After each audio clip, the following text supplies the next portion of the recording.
Hello everyone! I'm so excited to share with you all a part of the Southeast Alaskan backyard that is held close to all of our hearts and is a vital resource to many people of this region. This week we are visiting the Stikine River Wilderness Area, the lands of the Tlingit.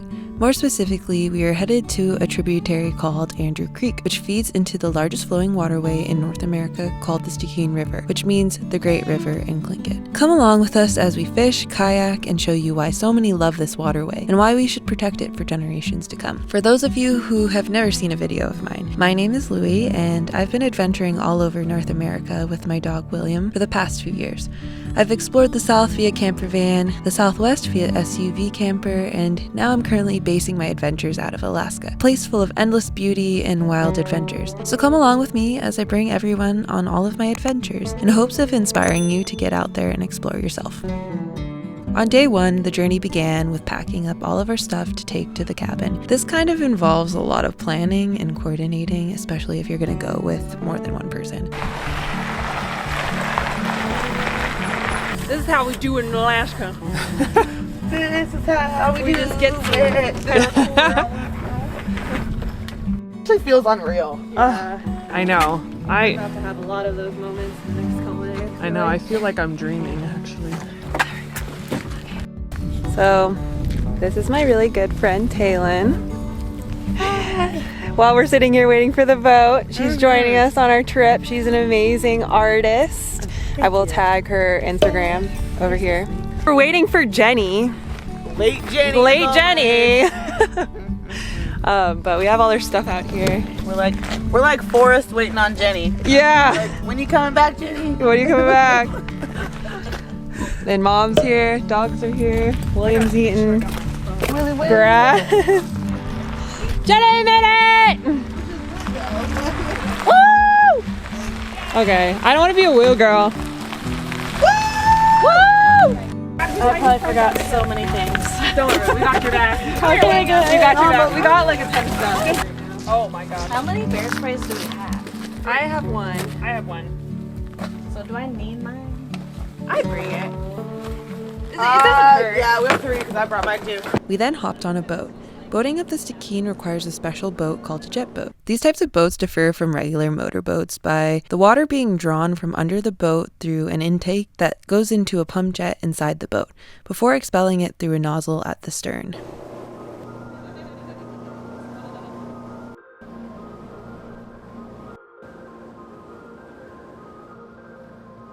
What makes a trip up the Stikine challenging and unique is that you have to pay close attention to the tides, because the delta of the river is a giant mudflat. There are dozens of little channels you can travel through. It can be very tricky if you don't know your way around and understand how tides work. To keep it simple, there are 2 low tides and 2 high tides within a 24-hour period. Sometimes those tides can be extra big and sometimes they can be extra small, and in the negatives.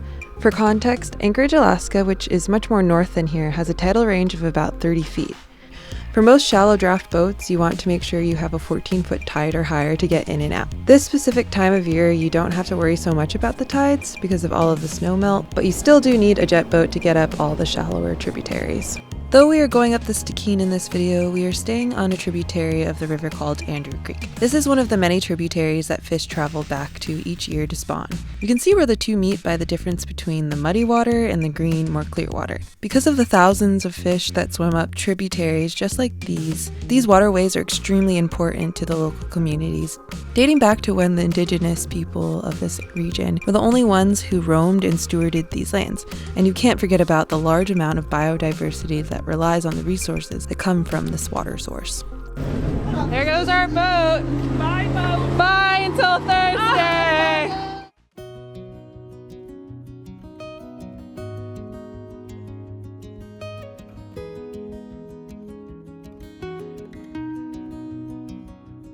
Good morning, guys. It is our first day here. Oh, it's a duck. It is our first morning here at the cabin, and it is so beautiful out here. We keep saying that it feels like we're in a National Geographic magazine right now. All of the drone shots that I got just like looked straight out of a magazine. It's just so beautiful here. Last night we saw some beavers on the water, and they were like flopping their tails and smacking them on the water. It was very cool. Today the plan is once my buddies wake up, we are going to make some breakfast, get our kayaks ready and our fishing poles ready, and we're gonna hop in our kayaks and go about a mile down Andrew Creek, which is a tributary off of the Stikine River. A lot of fish come here to lay their eggs and grow up and spawn. The guy from Muddy Waters who brought us up here showed us a couple good spots to fish for trout. We're definitely amateur fisher women, but I think what matters is getting out there and enjoying the nature and the beauty and the wildlife. I hope we do see like some moose and bear and stuff from the kayak. That would be super cool. It is currently very early. The sun came up around 4:30 this morning, so it's only about 7 right now.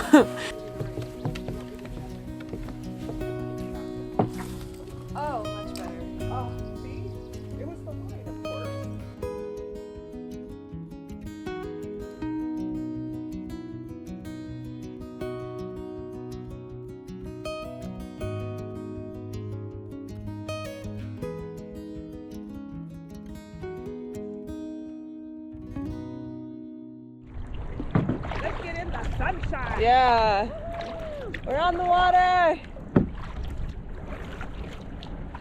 Oh, it's so beautiful out here. Oh my God, look at.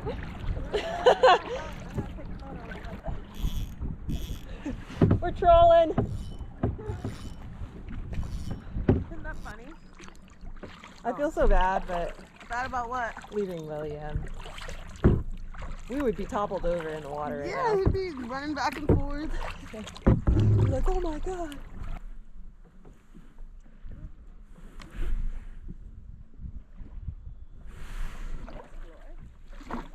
Kind of cool over here. Yeah, it looks like a good spot to walk around. Yeah. Spring is one of the most challenging times to fish for dolly varden and trout on a tributary like this. In spring, smolt, which are essentially teenage fish that are ready to move from freshwater to the ocean, are very prevalent. Dollies, trout, and other wildlife love to chomp on these, which make it a great time to fish. Where there are smolt, there are most likely bigger fish.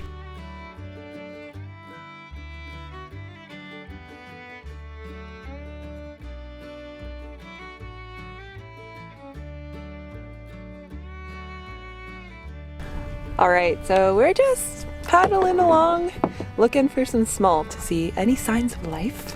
Haven't seen any yet though. Some people will never see this view. We're doing it for them. Yep. Oh yeah. Yep, doing it for them.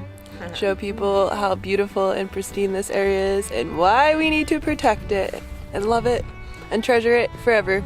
While exploring this extremely beautiful part of the world, I was reminded of why it's so important to protect what we love. I couldn't help but draw some parallels between what the nonprofit Captains for Clean Water is fighting for in the Everglades with what could potentially happen if proposed mines upstream of the Stikine begin operations. Captains for Clean Water are working to restore the Everglades water quality after industrial agriculture caused toxic runoff to infiltrate the local waterways, causing massive blooms of toxic blue-green algae. This has caused a decline in the wildlife of the regions and hypersalinity which fish can't survive in. The Everglades is also a place that many people rely on for its resources and hold close to their hearts. It made me think about how if the Stikine were to be mismanaged, we could end up in the same place. It is so important to help keep these beautiful places in balance. Captains for Clean Water are setting a great example for other waterways like the Stikine River. At the end of the day, it's easy to see that the communities who rely on these water systems, whether it be the Everglades or the Stikine and its many tributaries, are deeply connected to the land, and we want to protect what we love. We rely on these waterways for so much, from fishing and hunting to paddling and camping. We need to protect these gems for generations to come. Oh. Somebody left old wood. No, standing up straight. Oh, you in the middle. Okay. It's perfect. Jenny's tending the fire. She's a very good fire maker. And I'm cutting apples to make apple crisp before dinner. Jenny's the best! There's a trail that I really want to do. It's like 21 miles. I forgot what it's called. Farming and researching what I should make for the trip.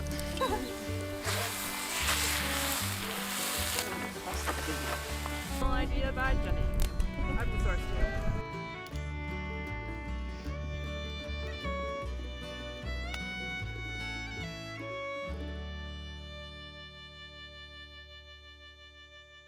All right, here we go. We're launching our kayaks again.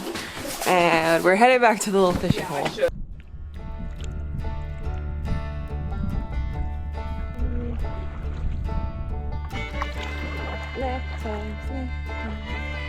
Don't do it like this, Kyle.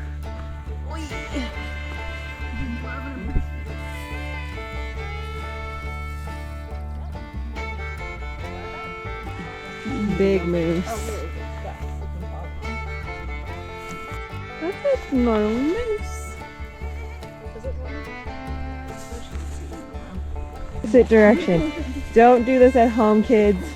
Only follow tracks that are old.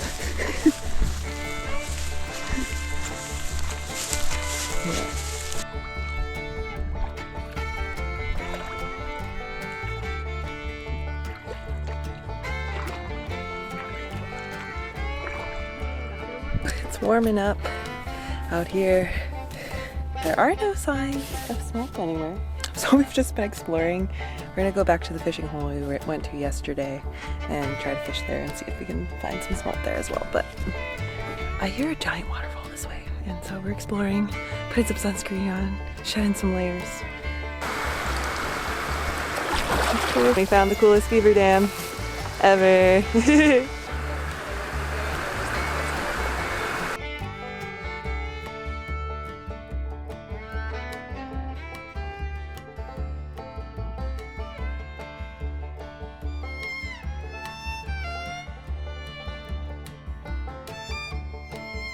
What an underwater world.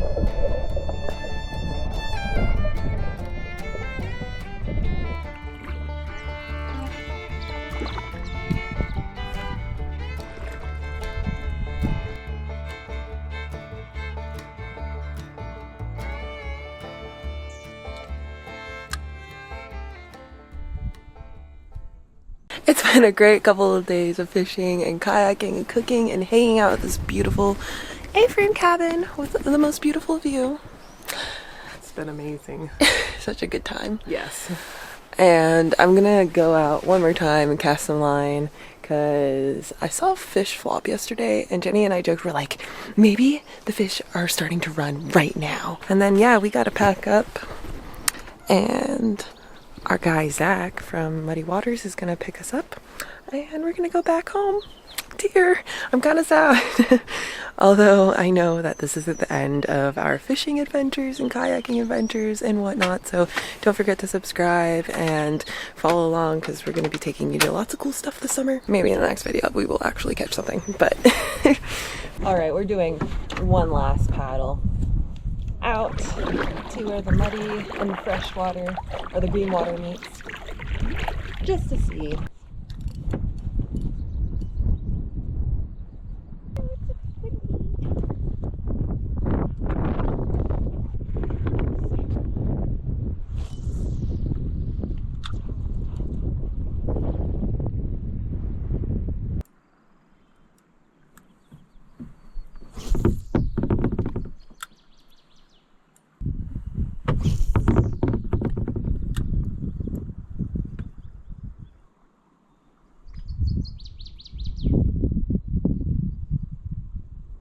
It's been kind of a late spring. Like this time I was reading they're normally out, but because we've had a lot of snow melt this year. I mean, I don't know compared to other years. Don't quote me on this, but I think things are a bit later because the water's colder. That's just my guess. I don't know. I could be wrong. My buddy Jenny says it's not about catching. It's not called catching. It's called fishing. Once you have seen and learned about a beautiful place like the Stikine River or the Everglades, there's no doubt as to why we need to protect it. Both the Stikine-Leconte Wilderness and the Everglades harbor so much biodiversity, and the communities of these regions rely on it for food, tourism, and recreation. It can also feel like there isn't much we can do. However, there is always something you can do. Reach out to your Congress people, educate those around you about what is happening in your region, and share with others about the joy and beauty that comes with being surrounded by such spectacular places. I hope this video has shown you all why protecting what you love is so important. And a baby. Baby. Look at the baby. That is fresh. That's a Oh. fresh baby. That's a fresh new baby. Oh my Oh god. my god. Oh, Bambi.